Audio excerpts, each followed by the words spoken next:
সুলাইমান আলাইহিস সালাতু ওয়াস সালামের আমলে তিনি সাবা রাজ্যে হুদহুদ পাখি প্রেরণ করে খবর পেলেন সেখানে বিশাল ধনভাণ্ডার সহ সুসজ্জিত একটা রাজ্য আছে, যার রানী হলেন একজন মেয়ে, তার নাম হচ্ছে রানী বিলকিস। মাশাআল্লাহ।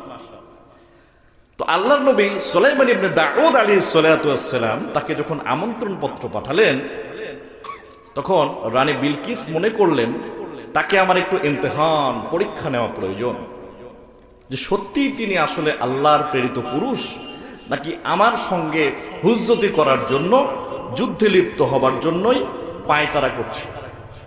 এই জন্য রানী বিলকিস তার কাজের মহিলা দাসীদেরকে পুরুষ বানালো, পুরুষের মেকআপ দিল, আর পুরুষ দাসগুলোকে নারীদের মেকআপ দিয়ে দাসী বানিয়ে দিয়ে সুলাইমান আলাইহিস সালামকে পরীক্ষা করবার জন্য উপঢৌকন হিসেবে পাঠালো।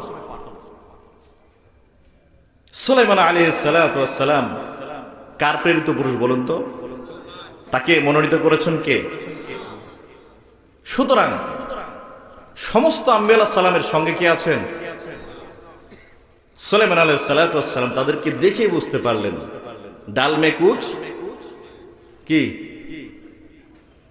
সুলাইমান আলাইহিস সালাম বললেন, তোমরা একটু ওযু করে আসো। কি করে আসো? যেই ওযু করছে মুরব্বী কথা বলেন, সুবহানাল্লাহ বলেন। আমরা এইভাবে কিন্তু ইমতিহান নিয়েছিলাম।